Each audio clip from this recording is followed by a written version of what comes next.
Cuando la universidad me invitó a preparar esta charla, estuve reflexionando realmente de qué hablar, digamos, cómo encarar el tema a efectos de que realmente sea útil para quien lo escucha, sin necesidad de ser tedioso, tomar las normas y decir lo que dicen las normas.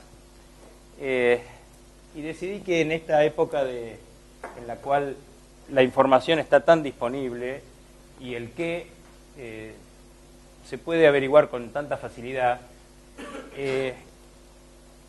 lo que había que hacer era explicar un poquito el porqué, o por lo menos ver las bases de por qué las cosas se hacen como se hacen, de manera tal de poder abrir un debate de ver si hay que modificarlas o hay que adaptarse. Y eso fue lo que intenté con esta charla que les preparé, de manera tal de poder utilizar esos últimos 10 o 15 minutos realmente en debatir la cuestión y encarar el tema con un poquito más de base, más formativa que informativa. Y así está pensada esta charla.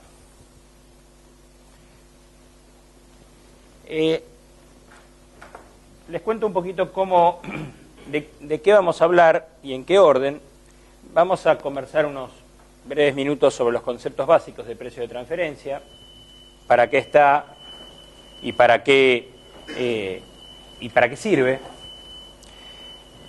Después, como vamos a darnos cuenta en todos estos minutos que le vamos a dedicar durante la mañana, vamos a ver que, aunque el tema de precio de transferencia es prácticamente universal, la aplicación no es universal. Los países son distintos, tienen problemas distintos, tienen realidades distintas, y entonces una aplicación tipo adaptación, tipo IFRS, ¿vieron? Tomamos lo que hay y lo ponemos, no se puede hacer con precio de transferencia. Lo pueden hacer otro tipo de países, pero no los nuestros. Entonces vamos a conversar un poquito entonces de la realidad de Uruguay, de cuál es su estructura de comercio exterior, que es lo que va a marcar básicamente el perfil de la normativa de precio de transferencia en su fase de aplicación. Entonces vamos a tratar de sacar algunas conclusiones respecto a las realidades de Uruguay en esta materia. Después, rápidamente vamos a repasar un poquito las normas vigentes, sin detenernos demasiado porque están escritas. Vamos a conversar un poquito sobre metodología, que es la base de cómo aplicar un régimen de precio de transferencia en general.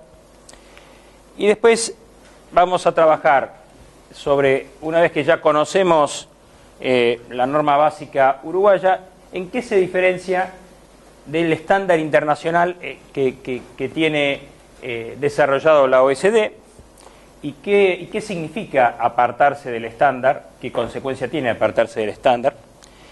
Y después, por último, vamos a conversar un poquito de qué hacen los vecinos, ¿sí?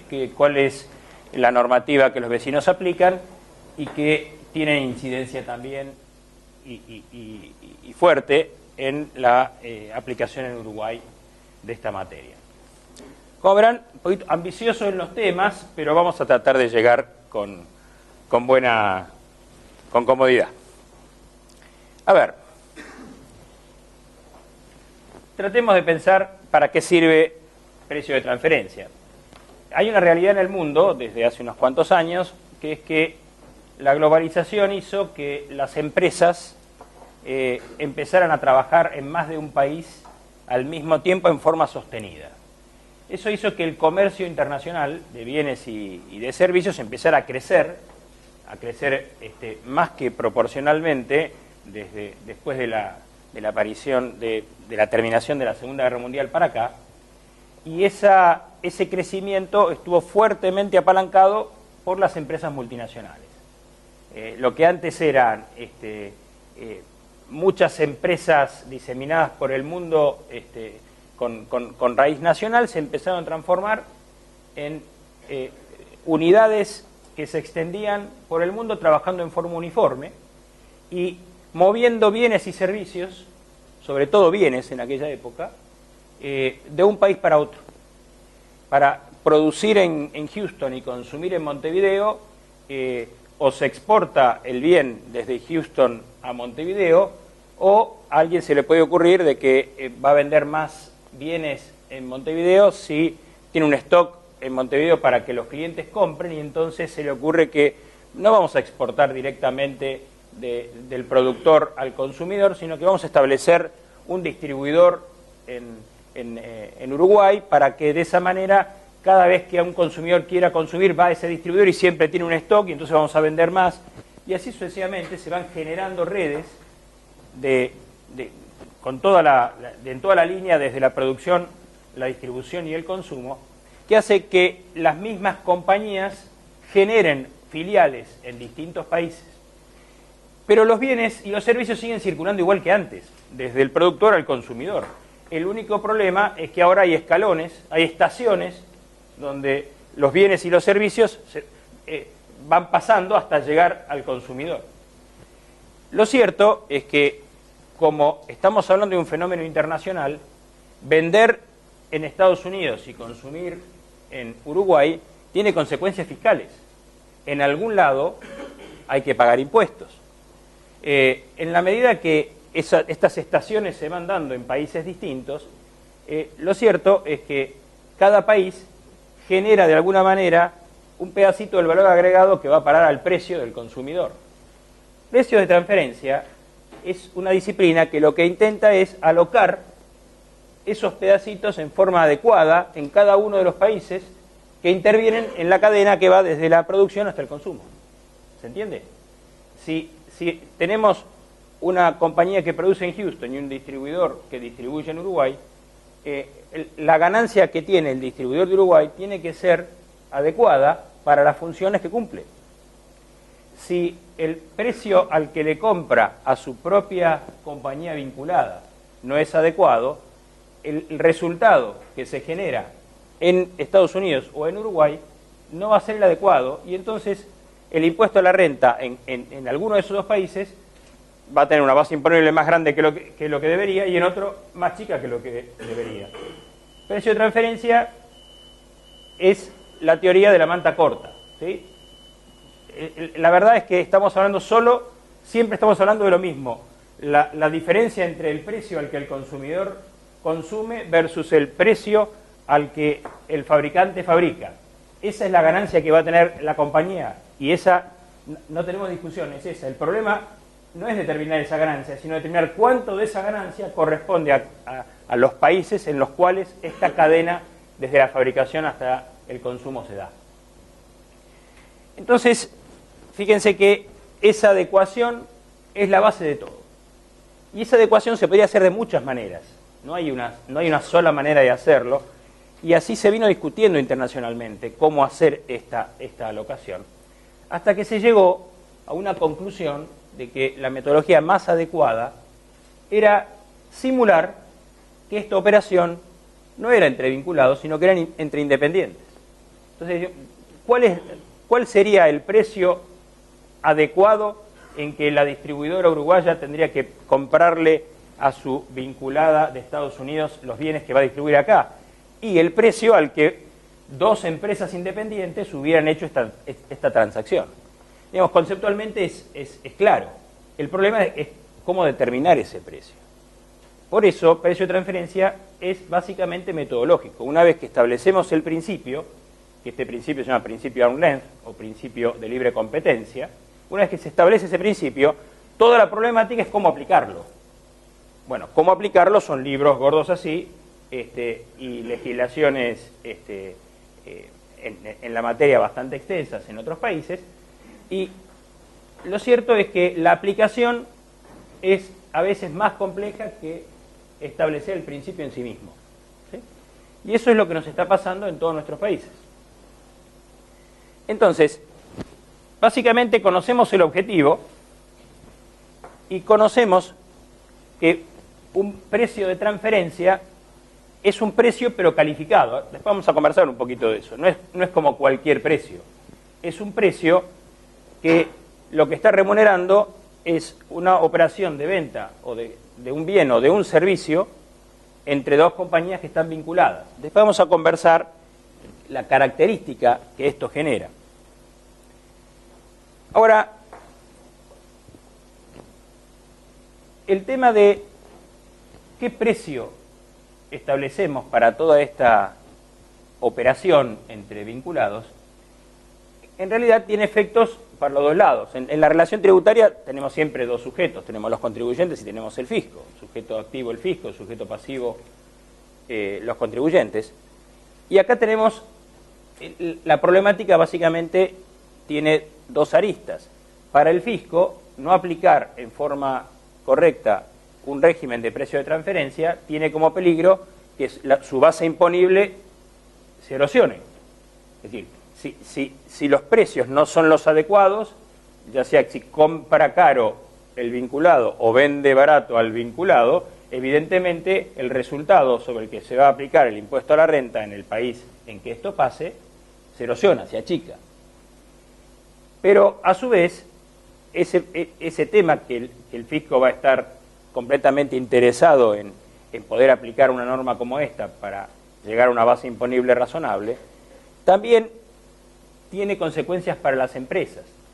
Porque imagínense que si lo que estamos hablando es de que aplicamos un estándar internacional, cuando hacemos este estudio, mirándolo desde la empresa uruguaya, debería dar lo mismo si hacemos este estudio mirándolo desde la empresa norteamericana que damos en el ejemplo. Si un precio es de mercado para el que compra, el precio tiene que ser de mercado para el que vende, porque el mercado es uno solo, la transacción es una sola, el precio es uno solo.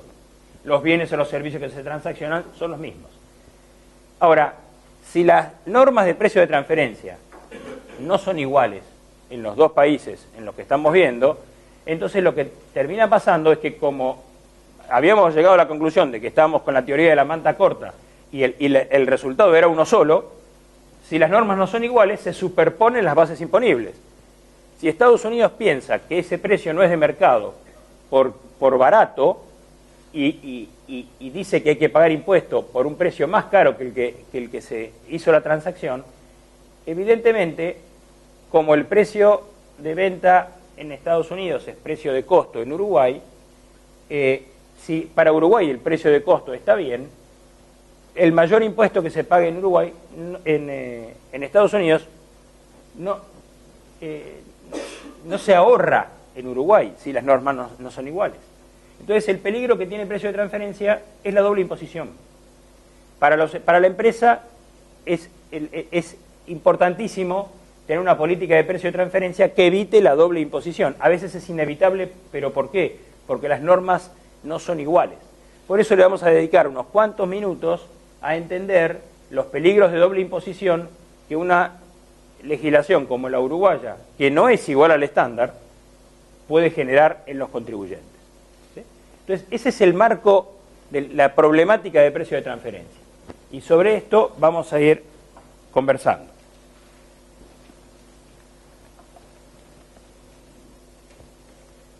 Dijimos que el precio de transferencia es un precio, pero es un precio calificado. ¿Por qué? Porque cuando dos personas independientes negociamos un precio, lo negociamos,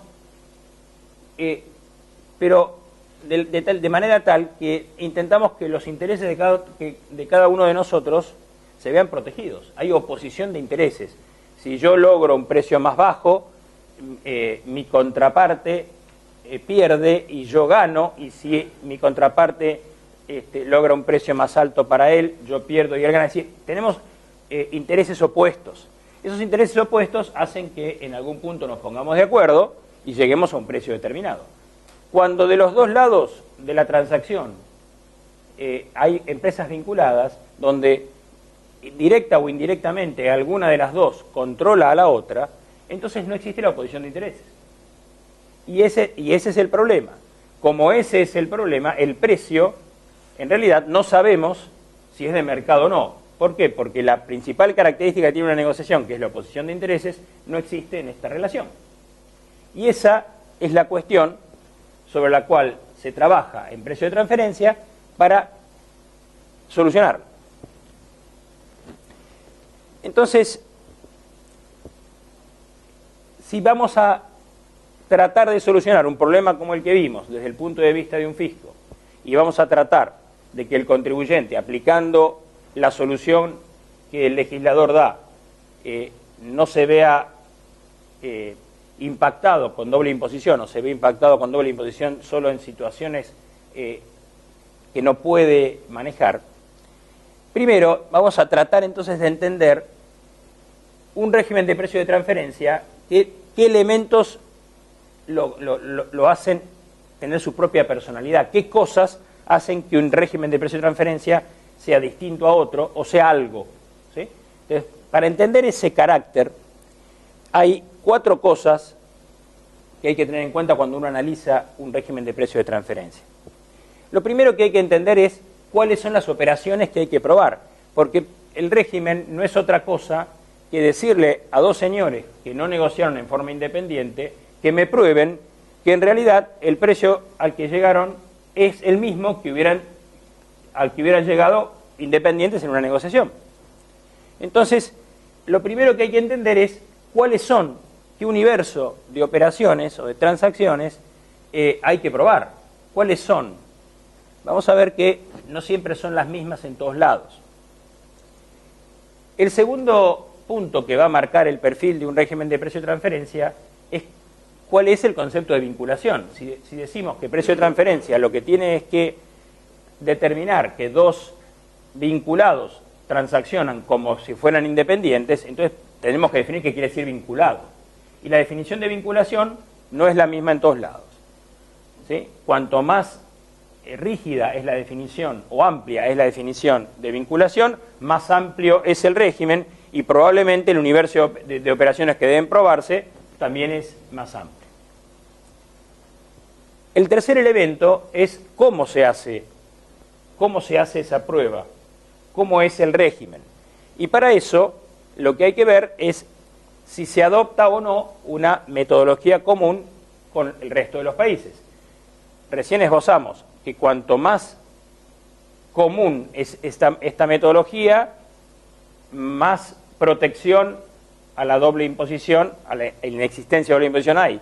Y cuanto más distinta es esta metodología respecto del estándar, más peligro de doble imposición va a haber. Entonces, cómo es la metodología es esencial para ver cómo es el régimen. ¿Por qué? Porque las excepciones a esta metodología común es lo que va a marcar el perfil. Estas excepciones tienen que ver con las realidades que tiene cada país. Es decir, no es lo mismo establecer un régimen de precio de transferencia para Francia que para Uruguay, o para Argentina, o para Chile. No es lo mismo. ¿Por qué? Porque el legislador quiere proteger a ultranza la base imponible del impuesto a la renta. Entonces, lo que intenta hacer es ver en este tipo de transacciones, que son básicamente transacciones de comercio internacional de bienes y de servicios, por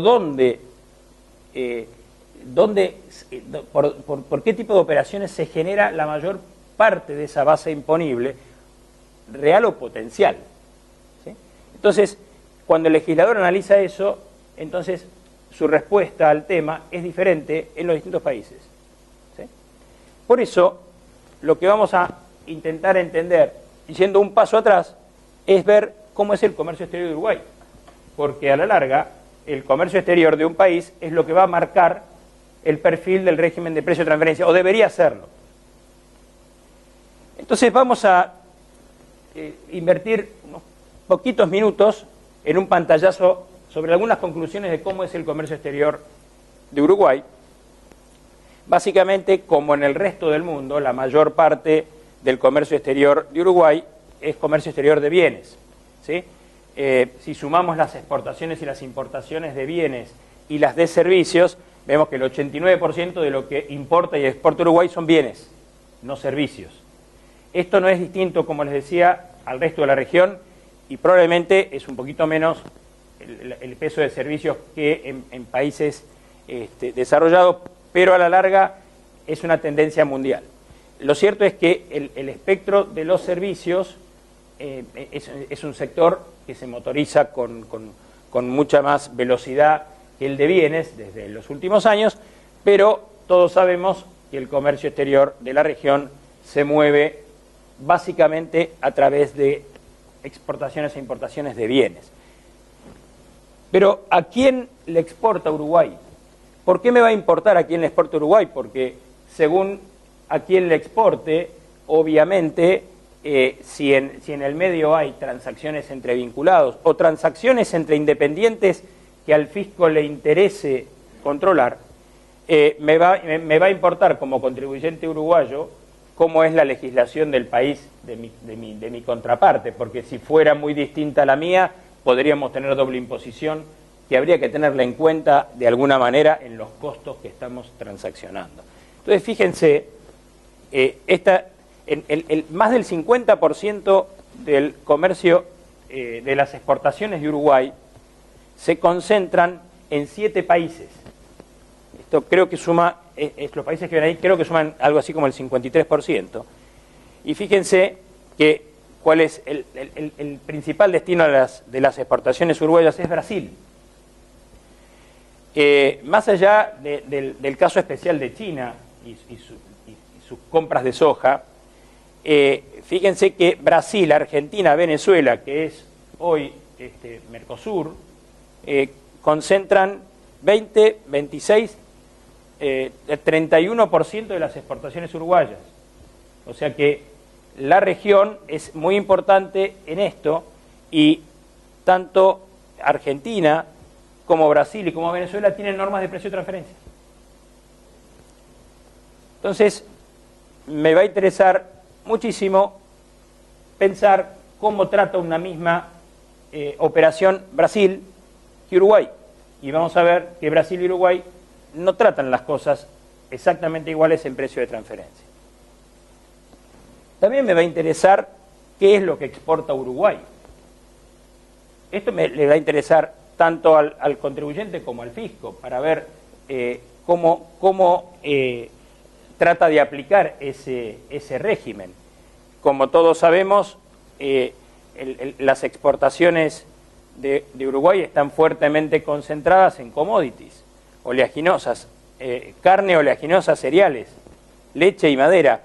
Suman 60% más solo en 5 partidas, ¿sí? Con lo cual es evidente que un régimen de precio de transferencia va a tener que tener en cuenta esto. Y no es lo mismo que va a tener que tener en cuenta Italia cuando hace su régimen de precio de transferencia. Otra de las cosas curiosas que uno, cuando se pone a jugar con las cifras de exportaciones de Uruguay, es, me puse a ver realmente cuántas empresas son las que componen la mayor parte de las exportaciones de Uruguay. Y me di cuenta que hay 88 empresas, que son el 5% del total de exportadores, exportan el 80% de las mercaderías que Uruguay vende al exterior. Hay una fuerte concentración. Es decir, el 95% de las empresas restantes, que son 1.820 empresas, exportan el 20% restante. Fíjense que la famosa pirámide invertida, en este caso, es súper pronunciada. Con lo cual es evidente que el fisco, cuando quiere aplicar un régimen, va a direccionarse hacia las empresas más grandes, que son las que, con el 5% del esfuerzo en fiscalización en cantidad de contribuyentes, va a lograr fiscalizar el 80%. Es decir, la famosa pirámide invertida de grandes contribuyentes respecto de fiscalizaciones, acá se da, pero con una evidencia notable. Si vemos esto del lado de las importaciones, las cosas no son muy distintas. Fíjense, los principales países desde los cuales se importa Uruguay se repiten la mayor parte de los que vimos como cuando se exporta. ¿Sí? Tenemos que se importa desde Argentina y China, entre los dos, cada uno de ellos un 19%, Brasil un 18%. Entonces, también esto creo que suma algo así como el 70%, y los mismos países que pesaban en las exportaciones, los principales también pesan en las importaciones.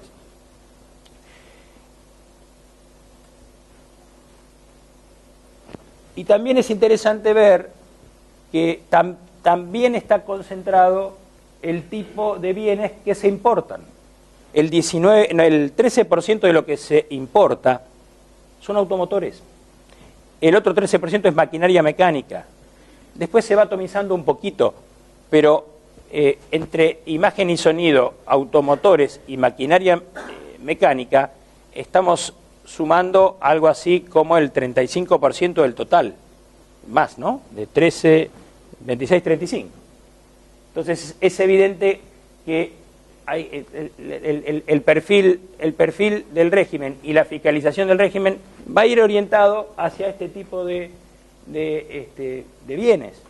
Y si no, ¿cuál sería la misma situación de un país que tiene otro perfil en su comercio exterior?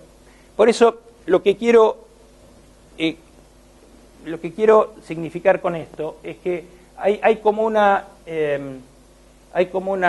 gran conclusión al que uno cree llegar cuando estudia los regímenes de precio de transferencia, de que tiene que haber, el estándar tiene que ser universal y tiene que ser aplicado en todos lados. Y eso es lógico desde el punto de vista de países que interactúan entre ellos en un mercado en el cual no son ni masivamente exportadores ni masivamente importadores de bienes o de servicios determinados, y hay un cierto equilibrio entre los países que interactúan. Si vamos a la Unión Europea, es evidente que los principales países de la Unión Europea tienen un cierto equilibrio entre ellos en materia de comercio de bienes y de servicios, que hacen que si se aplica un cierto estándar, ninguno de esos países se va a ver perjudicado, porque hay un cierto equilibrio. Es lo mismo que pasa con los tratados para evitar la doble imposición. El tratado para evitar la doble imposición hecho con un modelo estándar sirve para dos países que están en el mismo nivel económico, pero cuando los dos países no son iguales y cuando masivamente se tiene cierto perfil, entonces aplicar un estándar universal no parece lo más lógico. No estoy diciendo que sea deseable, es una realidad. Es decir, como técnico, nosotros, digamos, como técnicos deberíamos estar contentos que cuanto más se parezca al estándar, porque eso es lo que nos va a evitar lo nocivo de la doble imposición. Ahora, como países y como fiscos, porque la tributación no se nutre solo de contribuyentes, lamentablemente, sería interesante si fuéramos todos contribuyentes sin ningún fisco, o hubiera un fisco internacional, o solamente hubiera un fisco internacional, yo no estaría hablando de precio de transferencia, estaríamos hablando de alguna otra cosa.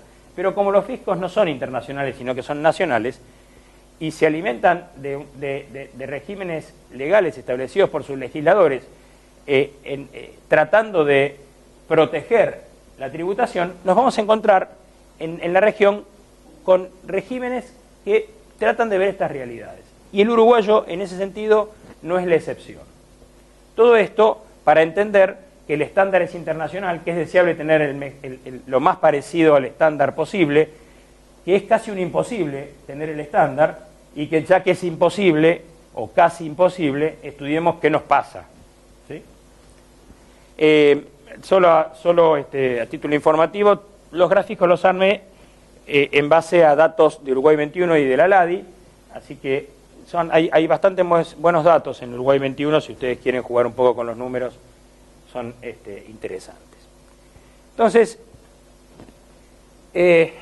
sabiendo qué tiene que tener un régimen, vamos a conversar un poquito de qué tiene Uruguay, ¿sí? Sin ahondar demasiado, solo los grandes trazos. Uruguay tiene un régimen de precio de transferencia con esa raíz de la OSD, que decíamos ese patrón internacional, que parte de ese principio de plena competencia al que hacíamos referencia, que significa que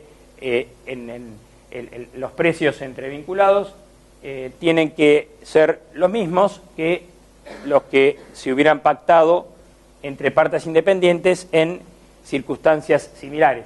Quiero aclarar que esto no significa que dos vinculados no pueden hacer la transacción a otro precio distinto, sino que lo que significa a la larga es que el impuesto a la renta hay que calcularlo con este estándar, ¿sí? Es decir, esto no incide en la relación comercial. Podrían transaccionar a otro precio, pero al momento de pagar el impuesto hay que hacer el ajuste necesario para que la base imponible hubiera dado el precio, es decir, los efectos de un precio entre partes independientes. Entonces, a la larga, vemos que los principios que rigen en Uruguay son similares a los que vimos en el estándar, así que por ese lado no tenemos mayores problemas. Tenemos las normas de precio de transferencia en el capítulo 7 del IRAE, algunos decretos reglamentarios y resoluciones de la DGI que marcan cómo aplicarlo, que no vamos a ver, por supuesto, en detalle, sino solamente a título informativo para que lo puedan seguir. Y, como les decía, lo que me va a interesar para entender cuál es el perfil del régimen son esos 2 o 3 elementos que vimos al principio, de los cuales el primero de ellos era cuál era el universo de operaciones que había que probar. Ustedes me van a decir, ¿para qué hablamos hasta ahora? Todo lo que hablamos hasta ahora nos dijiste que el universo era las operaciones entre vinculados. Bueno, resulta que no es solamente eso, sino que por las especiales realidades que tiene la región en general y Uruguay en particular, la normativa dice que no solo hay que probar las operaciones entre vinculados, sino que hay que probar también aquellas operaciones que se realizan con sujetos que están en países que tienen baja o nula tributación, o que están situados en exclaves que les dan un especial tratamiento en el impuesto a la renta que los hace menores a cierta alícuota, en este caso un 10%, y entonces eso, ¿por qué? Digo, ¿por qué estamos aplicando una norma de precio de transferencia a cosas que no es entre vinculados?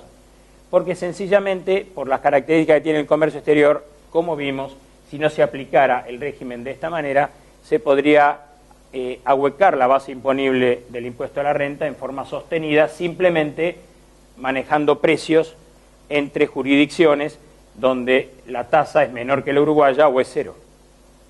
Y eso es algo que no estaba en el espíritu de la OCDE cuando armó las directrices, pero es algo que los países de la región en general han incluido en todos los casos.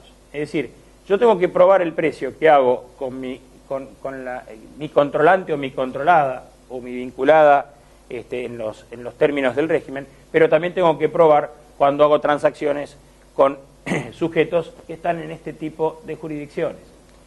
¿Por qué? Es una manera de utilizar una herramienta que me dieron para una cosa, para otra solución, digamos, y eso a veces produce ciertos desajustes, porque estamos usando una pinza para sacar un tornillo, ¿sí? ¿Por qué? Porque estamos utilizando una herramienta diseñada para algo, como solución para otra cosa. Dos fenómenos distintos con la misma solución, y eso nos trae algunos problemas. Como por ejemplo, pasa muchas veces que si yo le vendo a Panamá, entonces tengo que probar el precio, pero si en realidad el bien o el servicio que vendo se consume en Panamá mismo, ¿por qué debería probarlo? Si en realidad Panamá tiene el mismo régimen que Uruguay y tasas muy similares a las uruguayas, entonces, bueno, no hay ningún tipo de excepción. Y eso nos pasa muchas veces, y hay que tenerlo en cuenta.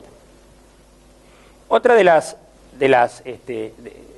extensión del universo, de un núcleo así chiquito que habíamos visto, que era operaciones entrevinculadas, ya le agregamos, lo inflamos un poquito ese universo con las operaciones con paraísos, y a eso le tenemos que agregar además las operaciones con commodities, en los cuales hay un intermediario internacional que está en medio de la operación cuando no tiene un establecimiento real. Entonces, es evidente que estas operaciones que se han incluido tienen que ver con la torta de exportaciones que vimos hace unos minutos. Y vimos que los commodities son la principal fuente de ingresos de las exportaciones uruguayas. Es evidente que el legislador va a querer proteger esa base imponible a ultranza, y por eso incorpora este tipo de operaciones en un universo que no deberían estar. porque si el intermediario no era vinculado, no habría el problema de precio de transferencia. Sin embargo, incorpora estas operaciones al solo efecto de proteger la base. Todas estas distorsiones hacen que si se utiliza, como decía hace un rato, una herramienta que está pensada para una cosa, para otra, hay desajustes inevitables. Otra de las cosas que decíamos que marcaba el perfil de un régimen de precio de transferencia era la definición de vinculación. En ese sentido, el régimen uruguayo se extiende algo más que la definición de vinculación que tiene la OSD, y se entiende la vinculación cuando hay control de derecho, es decir, cuando hay vinculación patrimonial, directa o indirecta, participación mayor o igual al 10%, pero también cuando hay control de hecho o control económico, ¿sí? Que es la noción de control societario como control de hecho económico no es nueva. Lo que es nuevo, si se quiere, como extensión o como aplicación de ese concepto, es lo que se denomina vinculación funcional en la jerga de precio de transferencia. Se llama vinculación funcional a situaciones de hecho que aun cuando no haya ningún tipo de vinculación patrimonial, se produce un control económico por la especial característica que tiene una transacción. Entonces, las normas dan ejemplos de esta vinculación funcional, como puede ser, por ejemplo, la exclusividad, como puede ser la dependencia financiera, es decir, una compañía que depende su existencia de la existencia de la otra, las situaciones de único cliente, único proveedor, situaciones que en los hechos hacen que la negociación de precios no sea entre independientes, aunque sean jurídicamente independientes. Es decir, cuando yo me siento a negociar con mi único cliente, no me siento a negociar con la misma fuerza que si fuera uno de mis 200 clientes. ¿Está bien? Entonces, esas situaciones de hecho, que vamos a agruparlas bajo este concepto de vinculación funcional, están previstas en la norma uruguaya y eso hace que el universo de operaciones también crezca. ¿Sí? Y no es el concepto universal. ¿Sí?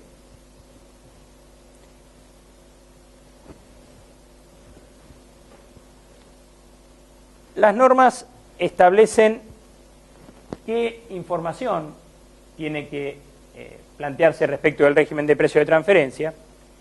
Y acá también vamos a las tortas anteriores. Si dijimos que la mayor parte de las exportaciones y del comercio en general estaba concentrado en pocas empresas y esa pirámide invertida era muy notoria, es evidente que el régimen va a intentar apuntar hacia las empresas más grandes y por eso no las trata, aunque todas están dentro del régimen y todas en algún punto de su vida tienen que probar esos precios y tienen que estar en condiciones de probarlos, las exigencias formales de las empresas más grandes, como ustedes verán en el quiénes, son superiores al resto.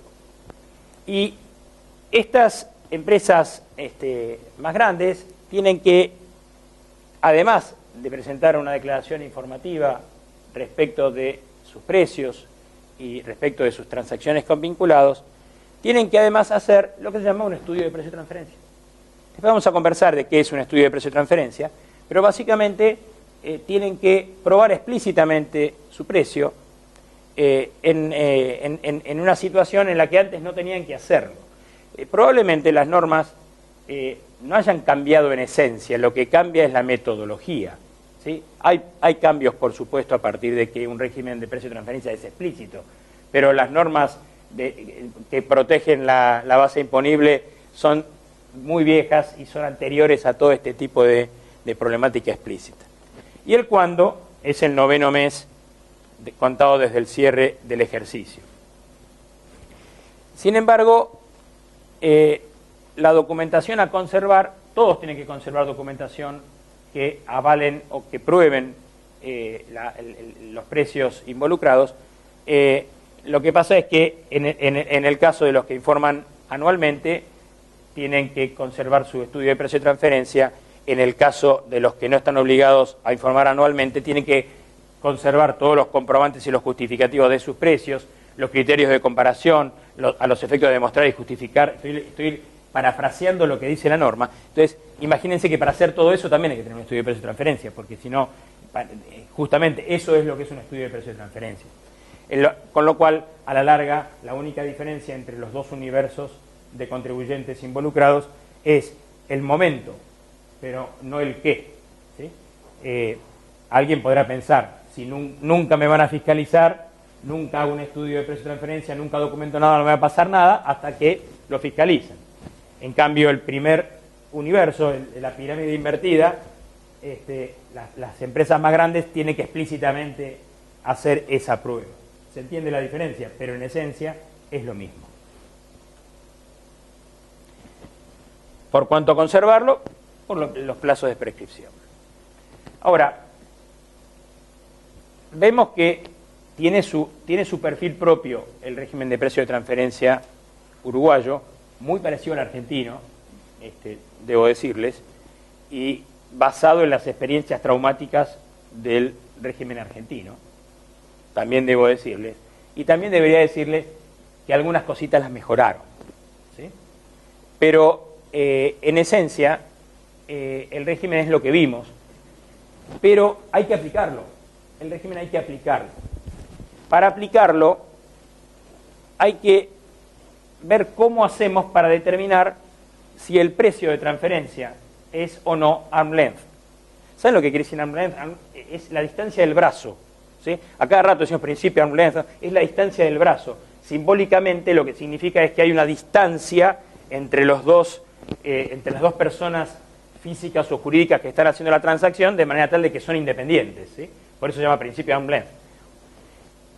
Básicamente la metodología consiste en aplicar lo que se llama un análisis de comparabilidad, que tiene es una secuencia, es un proceso secuencial que está en las directrices de la OECD y que básicamente es lo que todas las normativas apuntan, ¿sí? Este análisis de comparabilidad es lo que uno después en forma formal vuelca en el estudio de precio de transferencia. Es un proceso en el cual uno estudia la transacción que quiere probar, la estudia de una manera profunda, buscando las características esenciales que tiene. A partir de allí, de que la estudió y sabe lo que tiene en manos, lo que intenta hacer es probar que el precio de esa transacción que hemos estudiado, dos partes independientes la hubieran hecho al mismo precio que vimos. Para eso tengo que buscar comparables, es decir, tengo que buscar a esos otros sujetos independientes que hubieran hecho la transacción de la misma forma. A eso se le llama un comparable, ¿sí? Una operación comparable a la que yo acabo de describir. Esos comparables pueden ser comparables internos o comparables externos, entendiendo por comparable interno a un comparable en el cual los sujetos de la transacción son algunos de los que estamos analizando, es decir, algunas de las dos contrapartes que estamos viendo de la transacción que queremos probar. O sea, si yo quiero probar esa venta entre Houston y Montevideo, otra transacción que haya hecho la empresa uruguaya con un tercero independiente podría ser comparable con esa y tendría que analizarla, u otra transacción hecha por la empresa americana similar a la que estamos viendo podría ser un comparable y debería analizarla.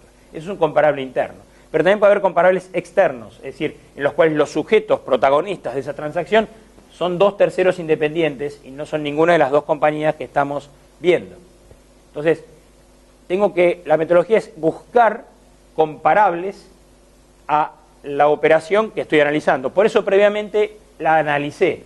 Ese análisis previo que hago de la transacción se llama análisis funcional. En base al análisis funcional yo hago un análisis económico, es decir, ya que pude establecer cómo era lo que quiero probar, busco los comparables y aplico un método de prueba. No es cualquier método, es uno de los métodos que están establecidos por la norma y tampoco es el que a mí me guste, es el método más apropiado. ¿Sí? Dentro de 3 minutos vamos a hablar sobre el principio del método más apropiado. Ahora, por ahora, créanme que vamos a aplicar el método más apropiado de alguno de los métodos, seleccionando alguno de los métodos establecidos en las normas. Aplicado ese método con los comparables, aplicando ese método con los comparables que seleccioné, yo voy a llegar a una conclusión sobre si de esa comparación estoy bien o estoy mal. ¿Se entiende? Después puede haber situaciones puntuales, como por ejemplo que los comparables pueden ser uno o más de uno. Entonces, si es uno, la comparación es directa. Si son más de uno los comparables, voy a tener que tener una metodología para establecer la comparación. Por ejemplo, un rango, ¿sí? Una muestra entre donde yo podré decir si estoy dentro de ese rango, estoy bien, si estoy fuera de ese rango, estoy mal. La OSD no establece norma específica para aplicar ese rango, pero las normas de cada país muchas veces sí lo hacen, y Uruguay lo ha hecho, y establece que ese rango sobre el cual tengo que armar cuando tengo más de un comparable es un rango estadístico, un rango intercuartil, y entonces el precio que yo quiero probar tiene que estar dentro del rango intercuartil. ¿Sí?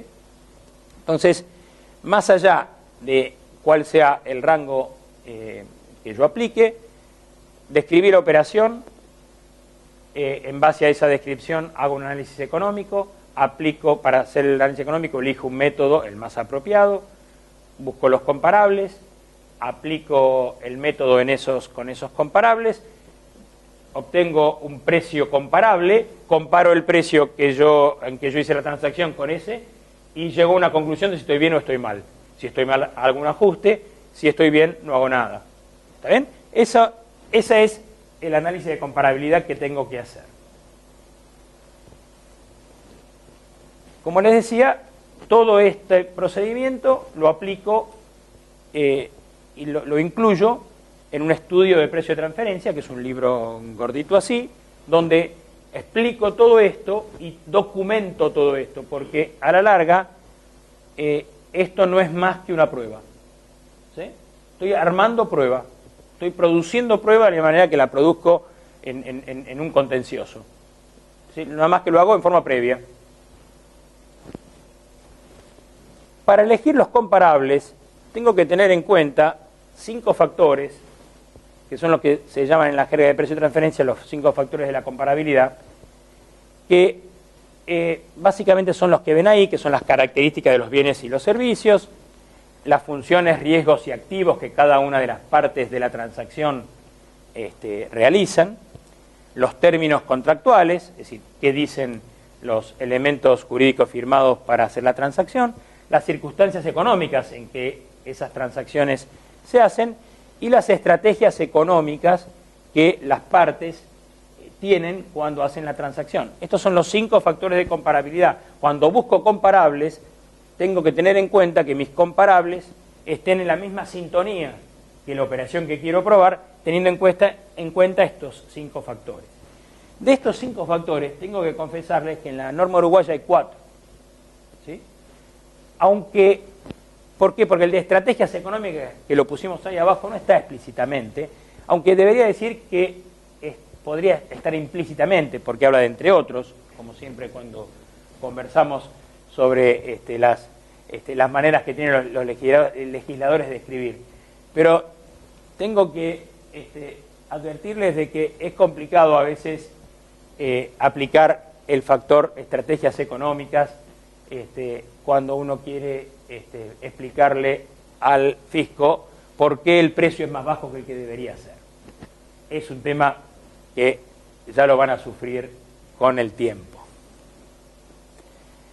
2 transacciones son comparables cuando entre ambas no existen diferencias que afecten el precio, el margen de ganancias o el monto de la contraprestación. Es decir, 2 vasos iguales no son diferentes, así que no tienen diferencias que afecten el precio. Ahora, si tuviéramos este vaso y otro vaso igualito a este, con un fumé de color celeste, no serían iguales, ¿estamos de acuerdo? Pero la diferencia de ese color puede ser que no afecte el precio. Entonces, dos cosas son comparables, no solamente cuando las dos operaciones son iguales, sino que aun cuando sean diferentes, esas diferencias no afectan el precio. Y si afectan el precio, seguirían siendo comparables si puedo ajustar de manera tal el precio de la operación comparable adecuadamente para hacerlas homogéneas. Ya que estoy, voy a tomar un vasito de agua. Entonces, fíjense que tengo que tener este cuidado cuando busco comparables. Tiene que darse estas características.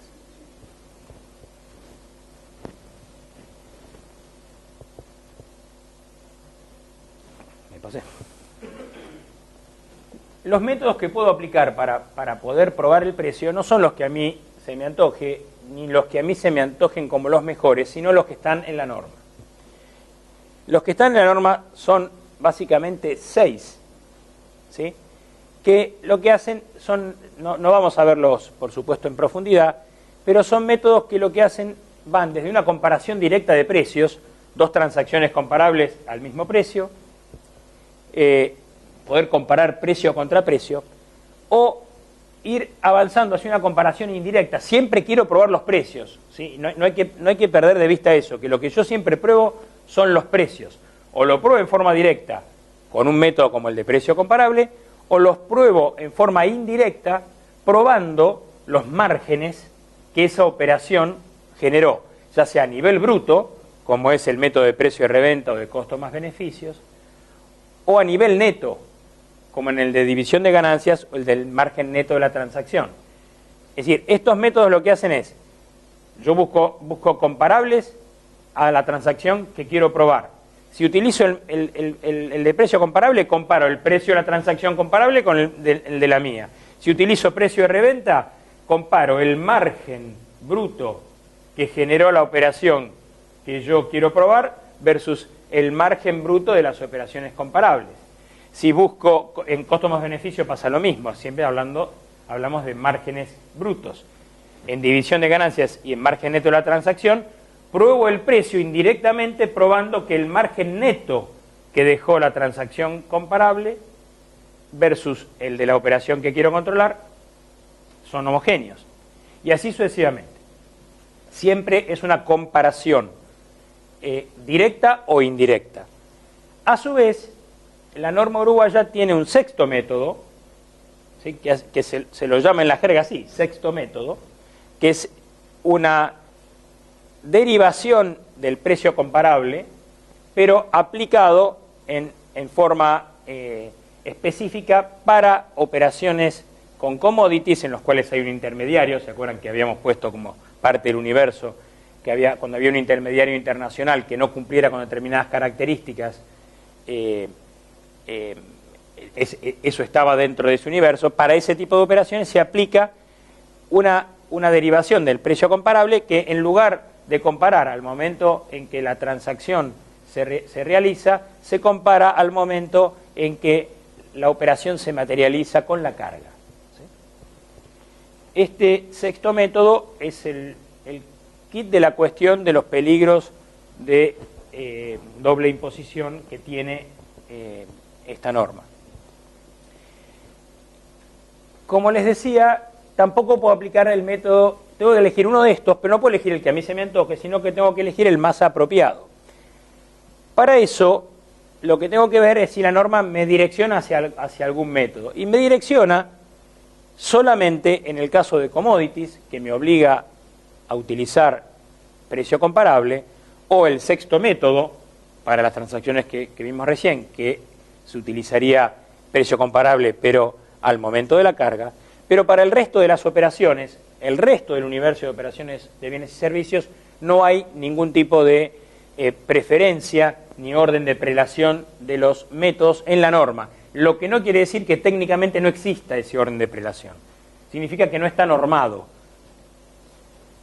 Porque la definición de el método más apropiado, dice la norma que yo tengo que elegir el más apropiado de acuerdo a las características y las circunstancias del caso que yo quiero analizar, y tengo que tener en consideración una serie de elementos que son los elementos que tendríamos cualquiera de nosotros como analistas. Hay que tener en cuenta las ventajas y desventajas de cada método, tengo que tener en cuenta la aplicabilidad del método respecto de la operación que quiero probar, y una cosa muy importante, que son los dos elementos que voy a decir ahora, la disponibilidad de información que tengo. ¿Sí? Yo no puedo utilizar información que no tengo disponible, y entonces eso me puede llevar a elegir un método u otro, y la disponibilidad de comparables. Si tengo comparables determinadas características, me va a orientar hacia uno u otro método. Entonces, ya sea desde el punto de vista de la normativa en sí misma, como me direcciona, o desde lo técnico, la elección del método más apropiado me va a llevar a algo en especial. Entonces, fíjense que en una suerte de maratón, porque me mira, me está diciendo que me apure, no me lo dice, pero me está diciendo acá Nicolás que me apure. Fíjense que en esta maratón dimos un pantallazo muy amplio de la esencia de la cuestión y de cómo aplicarlo.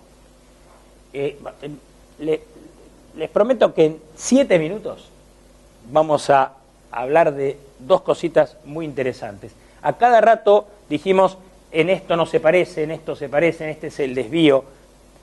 Los desvíos los estamos viendo respecto del estándar, que ya lo nombramos varias veces, que era las directrices de la OSD respecto de precios de transferencia. Entonces, fíjense que me gustaría comentar 2 o 3 desvíos y cuáles son los problemas que esos desvíos acarrean. El primer desvío es la definición del método más apropiado como tal, ¿sí? Que no es el único país que lo tiene, en general todos los países de la región tienen el mismo principio, hasta Estados Unidos tiene un principio parecido, que es lo que se llama el best method. Pero lo que hace esto es que el riesgo que genera, que existe una norma tan precisa en ese punto, es que reduce las alternativas de análisis, ¿sí? Y también el riesgo es que no establece un orden prioritario cuando técnicamente lo deberíamos aplicar. Entonces acá tenemos un riesgo potencial que solo se va a ver con el curso del tiempo, que es que al reducir las alternativas de análisis tendemos a utilizar los métodos más indirectos y no los más directos. Eso es algo que con el tiempo vamos a ver si es un riesgo que se prueba o no se prueba. Yo les diría que la experiencia en la región ya pasó. México, Argentina, que son de los países que hace más años que se aplican los regímenes de precio de transferencia, margen neto de la transacción es gran parte de los estudios se terminan probando de esa manera. La gran vedette de los desvíos es el sexto método. Ese es es el desvío que tiene la norma uruguaya. También lo tiene la norma argentina, también lo tiene la norma ecuatoriana. Es evidente que si tengo que probar las cosas en momentos distintos, en las dos contrapartes, uno al momento de la carga y otro al momento de cuando se cierra el contrato, va a haber toda esa diferencia de precio, va a ser doble imposición. No hay mucho para explicar. Ese riesgo de doble imposición es notorio. También la norma faculta al Poder Ejecutivo a incorporar puertos seguros. Los puertos seguros, ¿qué son? Son establecer que si para determinado universo de transacciones las rentabilidades cumplen un cierto parámetro, entonces no hay que probar los precios. Supongamos que para la industria de la cristalería el estándar es que se gana el 15% a nivel bruto, establecer que si una compañía gana 15% más a nivel bruto de cristalería, no tiene que probar su precio de transferencia. Y si tiene una rentabilidad menor al estándar, tiene que probar.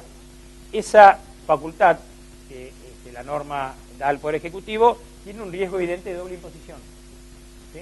Cuando se tiende a un puerto seguro, ustedes van a ver que en general los contribuyentes tienden a aplicarlo, tienden a llevar la rentabilidad hacia el puerto seguro, y como estamos en la teoría de la manta corta, si llevamos al puerto seguro de este lado de la transacción, estamos destapando los pies del otro lado de la transacción y generando doble imposición.